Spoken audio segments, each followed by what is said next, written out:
సింగ్ నగర్ లో పర్యటించనున్నారు చంద్రబాబు రానున్నారు ఇక బుడమేరు ముంపులోనే సింగ్ నగర్ ప్రజలు ఇప్పటికీ ఉన్నటువంటి పరిస్థితి ఇక ప్రభుత్వం సహాయక చర్యలు ముమ్మరం చేసింది ఆహారం మంచినీరు పడవల ద్వారా బాధితులకు అందేలా ఏర్పాట్లు కూడా చేసిన పరిస్థితి ఇక సింగ్ నగర్ ఫ్లైఓవర్ పై అన్ని రకాల వాహనాలను పోలీసులు నిలిపివేశారు సింగ్ నగర్ ఫ్లైఓవర్ పై ఎవరైనా నడుస్తూ వెళ్లాలని ఆదేశాలు కూడా జారీ చేశారు పోలీసుల తీరుపై ఇటు వరద బాధితులు ఆగ్రహం వ్యక్తం చేస్తున్న పరిస్థితి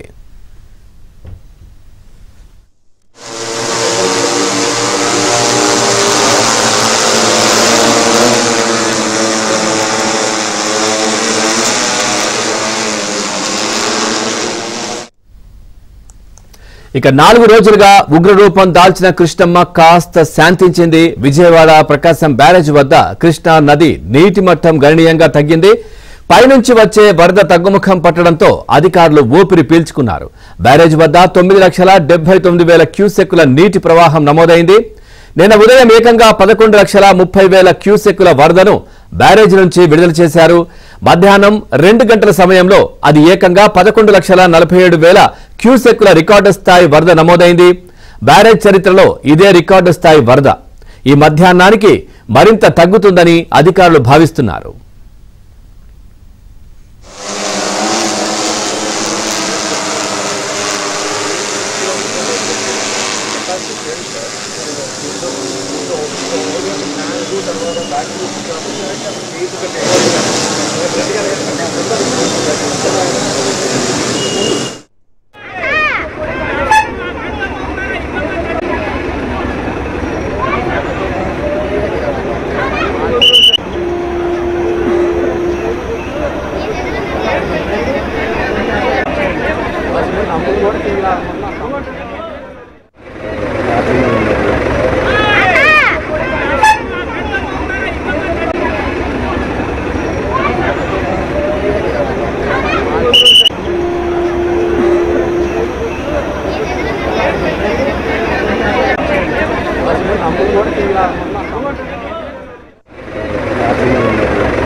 ఇక ప్రకాశం బ్యారేజ్ కు వరద తగ్గుముఖం పట్టడంతో విజయవాడ వాసులు కాస్త ఊపిరి పీల్చుకున్నటువంటి పరిస్థితి ఇక మరి కాసేపట్లో ఏపీ సీఎం చంద్రబాబు నాయుడు కూడా ఇటు సింగ్ నగర్ లో పర్యటించబోతున్నారు ఓవరాల్ గా అంటే పూర్తిగా కలెక్టర్ ఆఫీస్ నే క్యాంపు కార్యాలయంగా మార్చుకొని పూర్తిగా అక్కడ సమీక్షలు సమావేశాలు నిర్వహిస్తున్న పరిస్థితి వరద ఏ విధంగా వస్తోంది ఏ విధంగా అడ్డుకట్ట వేయాలి ఏ విధంగా పునరావాస కేంద్రాలకు తరలించాలి ఇవన్నీ కూడా అక్కడి నుంచే ముఖ్యమంత్రి చంద్రబాబు నాయుడు సమీక్షిస్తున్నటువంటి పరిస్థితులు మరి కాసేపట్లో సింగ్ నగర్ లో కూడా పర్యటించబోతున్నారు అదేవిధంగా ఇటు కలెక్టర్ కార్యాలయం దగ్గర మా ఏపీ బ్యూరో చీఫ్ రామారావు కూడా లైవ్ లో సిద్ధంగా ఉన్నారు అట్లాగే అయోధ్య నగర్ దగ్గర మా కరెస్పాండెంట్ ప్రసాద్ కూడా లైవ్ లో సిద్ధంగా ఉన్నారు ముందుగా రామారావుతో మాట్లాడదాం రామారావు పూర్తి డీటెయిల్స్ ఏంటి ఎంతసేపట్లో ముఖ్యమంత్రి చంద్రబాబు నాయుడు వరద ప్రాంతానికి చేరుకోబోతున్నారు అక్కడి నుంచే కలెక్టర్ కార్యాలయంనే పూర్తిగా కూడా అక్కడి నుంచే సమీక్షలు సమావేశాలు వరదకు సంబంధించినటువంటి ఏదైతే ఆదేశాలు కావచ్చు ఇవన్నీ కూడా అక్కడి నుంచి చేస్తున్నటువంటి పరిస్థితులు పూర్తి డీటెయిల్స్ ఏంటి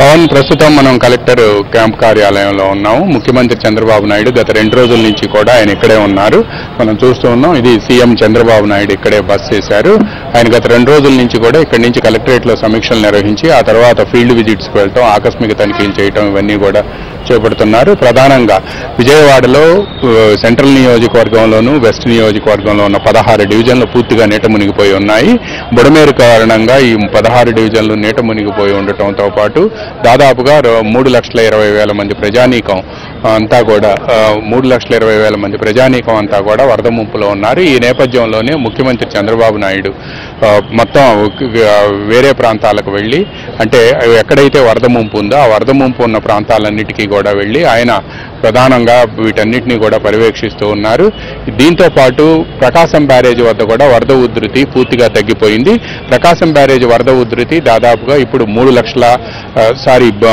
మొత్తం 8,60,000కు చేరుకుంది ఇది మరింత ఈ రోజు మధ్యాహ్నం వరకు కూడా మరింత తగ్గే అవకాశం ఉంది అని చెప్తున్నారు దీనివల్ల ప్రకాశం బ్యారేజ్ డౌన్ స్ట్రీమ్ లో ఉన్న గుంటూరు బాపట్ల జిల్లాలతో పాటు ఇటువైపు విజయవాడ వైపు ఉన్న ఎన్టీఆర్ అండ్ కృష్ణా జిల్లాలు ఈ 4 జిల్లాల్లో ఉన్న అనేక గ్రామాలు వరద ముంపు నుంచి కూడా బయటికి రాబోతూ ఉన్నాయి ఈ నదీ తీర మండలాల్లో ముఖ్యంగా గుంటూరు జిల్లాలో ఉన్న ప్రాంతాలు కానీ, అటు కృష్ణా బాపట్ల జిల్లాలో కొల్లిపర, కొల్లూరు, రేపల్లె ఈ మండలాల్లో ఉండే చాలా గ్రామాలన్నీ కూడా ముంపుకు గురై ఉన్నాయి.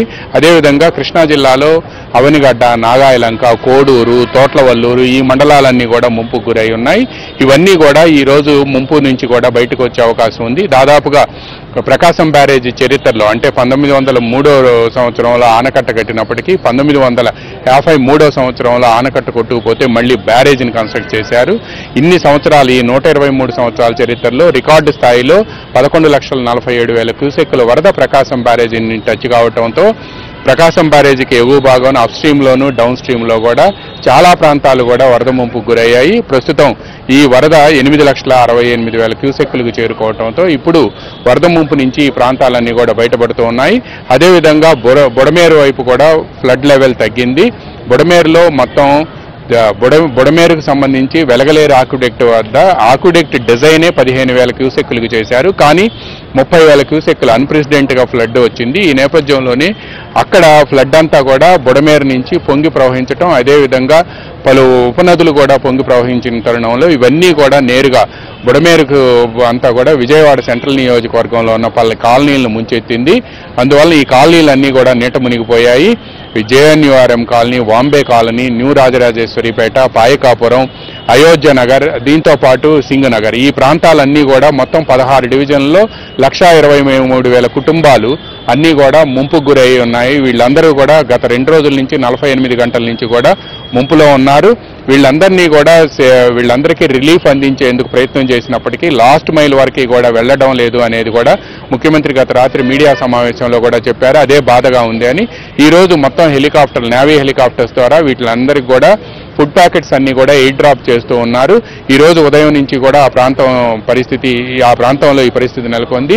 దీంతో పాటు Vambay colony, JNRM colony, YSR colony, milk factory ఈ ప్రాంతాలన్నీ కూడా ఈ రోజు వరకు కూడా ఫుడ్ ప్యాకెట్స్ కానీ ఇవి కానీ రిలీఫ్ మెజర్స్ అందలేదు అనేది ఆ ప్రాంతవాసులు ప్రధానంగా కంట్రోల్ రూమ్కి ఫోన్లు చేసి చెబుతున్నారు. మరికొంతమంది ఏజ్డ్ పీపుల్ కానీ లేకపోతే చిల్డ్రన్ కానీ వీళ్ళందరినీ కూడా రెస్క్యూ చేయాలి అని చెప్పి కూడా కోరుతున్నారు. కొద్దిసేపటి క్రితమే విజయవాడ ఎంపీ కేసినేని చిన్ని విజయవాడ గుణదల్లో ఉన్న బ్లైండ్ స్కూల్ వద్ద కొంతమంది చిక్కుకొని పోయి ఉన్నారు, వాళ్ళ కోసం బోటు పంపించాలి అని కూడా చెప్తున్నారు. బట్ ఎక్కడైతే ఎండ్ పాయింట్స్ ఉన్నాయో ఆ ఎండ్ పాయింట్స్కి ఇప్పటి వరకు కూడా రిలీఫ్ అందలేదు అనేది కూడా ప్రధానమైన అభియోగంగా ఉంది. బట్ ఈ విషయాన్ని అధికారులు కూడా ఒప్పుకుంటున్నారు. బోట్స్ వెళ్లాలంటే అక్కడికి సాధ్యం కావడం లేదు అనేది కూడా ప్రధానంగా చెప్తున్నారు. బోట్స్ వెళ్తే ఆ వేవ్కి వెనక్కి వచ్చేస్తున్నాయి అనేది కూడా వాళ్ళు చెప్తున్నారు. అందువల్లనే ఫుడ్ ప్యాకెట్స్ అయినా వాళ్ళకి ఇమ్మీడియట్గా అందించాలి అనేది కూడా ప్రభుత్వం భావిస్తుంది. ఆయా ఏరియాల్లో ఎవరైతే డివిజన్స్ వైజ్గా కొంతమంది సచివాలయాల వారీగా కూడా కొంతమంది సీనియర్ ఆఫీసర్స్ని అక్కడ సూపర్విజన్గా అప్పగించారు. వాళ్ళతో మాట్లాడి ఆ ప్రాంతానికి ఫుడ్ ప్యాకెట్స్ అన్ని కూడా ఎయిర్ డ్రాప్ చేసేందుకు ఇప్పుడు ఇందిరాగాంధీ మున్సిపల్ స్టేడియం నుంచి గన్నవరం ఎయిర్పోర్ట్ నుంచి దాదాపుగా 6 నేవీ హెలికాప్టర్స్ అన్ని కూడా పనిచేస్తూ ఉన్నాయి.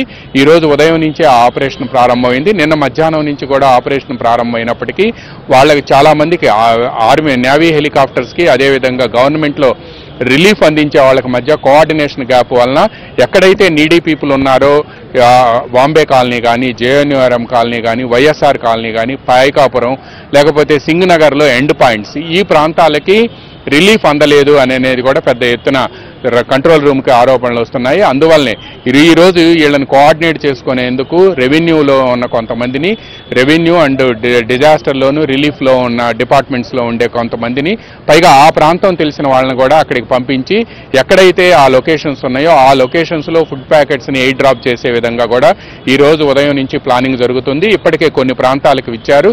కొద్దిసేపటి క్రితం బోట్స్లో భవానీపురం వైపు నుంచి జేఎన్యూఆర్ఎం కాలనీకి ఫుడ్ ప్యాకెట్స్ వెళ్తూ ఉంటే భవానీపురంలోనే ఆ ఫుడ్ ప్యాకెట్స్ అన్నింటినీ కూడా తీసేసుకున్నారు. దీంతో జేఎన్యూఆర్ఎం కాలనీలో గత 2 రోజుల నుంచి కూడా వరద ముప్పులో గురైన ఉన్న వాళ్ళంతా కూడా ఆకలి కేకలు, ఆహాకారాలు చేస్తున్నారు. అందువలన వాళ్ళందరికీ కూడా హెలికాప్టర్స్లో ఫుడ్ ప్యాకెట్స్ అన్నీ కూడా ఎయిర్ డ్రాప్ చేయాలి అని చెప్పారు. దీంతో పాటు కొన్ని స్వచ్ఛంద సంస్థలు అయితే మాత్రం వాళ్లే బోట్స్ తెచ్చుకొని నేరుగా వాళ్లే అక్కడికి వెళ్ళి milk packets, food packets, biscuits, fruits and bread ఇవన్నీ కూడా వాళ్ళు అక్కడ డిస్ట్రిబ్యూట్ చేస్తూ ఉన్నారు. బట్ ఈ రోజంతా కూడా ఈ రిలీఫ్ ఆపరేషన్స్ జరుగుతాయని చెప్తున్నారు. బట్ ప్రకాశం బ్యారేజ్కి డౌన్ స్ట్రీమ్లో ఉన్న ప్రాంతాలన్నీ కూడా అంటే కృష్ణా జిల్లాలో నాగాయలంక, అవనిగడ్డ, కోడూరు, తోట్లవల్లూరు ఈ మండలాలన్నీలో పలు గ్రామాలన్నీ కూడా నీట ముంపుకు గురై ఉన్నాయి. ఈ గ్రామాల్లో ముఖ్యంగా లక్షలాది మంది కూడా పొలాలన్నీ కూడా మునిగిపోయాయి. ఇక ఇళ్లలో కూడా నీరు రావడంతో వీళ్ళకి రిలీఫ్ ఆపరేషన్స్ ఏంటనేది కూడా ఆ జిల్లా కలెక్టర్లు, కృష్ణా జిల్లా కలెక్టర్తో పాటు అటువైపు బాపట్ల, గుంటూరు అండ్ ఎన్టీఆర్ జిల్లాకు సంబంధించిన రెవెన్యూ అధికారులకు వీళ్ళందరికీ కూడా వెంటనే రిలీఫ్ ఇవ్వాలి అని చెప్పి కూడా ఆదేశాలు జారీ చేశారు. ఇక ఈ గత 2 రోజుల నుంచి కూడా అంటే ఆదివారం మధ్యాహ్నం 2 గంటల నుంచి విజయవాడ హైదరాబాద్ నేషనల్ హైవే మీద మొత్తం ట్రాఫిక్ నిలిచిపోయింది. గత 48 గంటల నుంచి కూడా ఇటీవల కాలంలో ఎప్పుడూ లేని విధంగా విజయవాడ హైదరాబాద్ జాతీయ రహదారిపై ట్రాఫిక్ నిలిచిపోయింది. బట్ గత రాత్రి నుంచి కూడా ఈ రహదారిపై ట్రాఫిక్ను రెస్టోర్ చేశారు.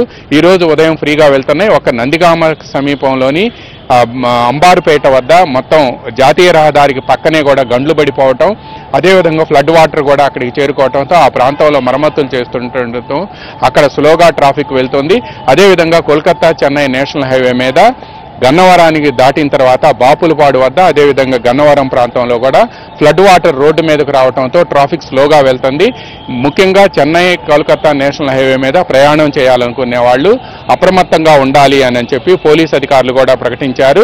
ఎప్పటికప్పుడు అక్కడ ట్రాఫిక్ పరిస్థితి ఏంటో మీడియాలో కానీ లేకపోతే ఇతరత్ర కంట్రోల్ రూమ్స్ కానీ తెలుసుకొని ఆ తర్వాత మాత్రమే ప్రయాణాలు పెట్టుకోవాలని చెప్పి కూడా పోలీస్ అధికారులు ఇప్పటికే ఆ హైవే మీద ప్రయాణించే వాళ్ళందరికీ కూడా చెప్తున్నారు.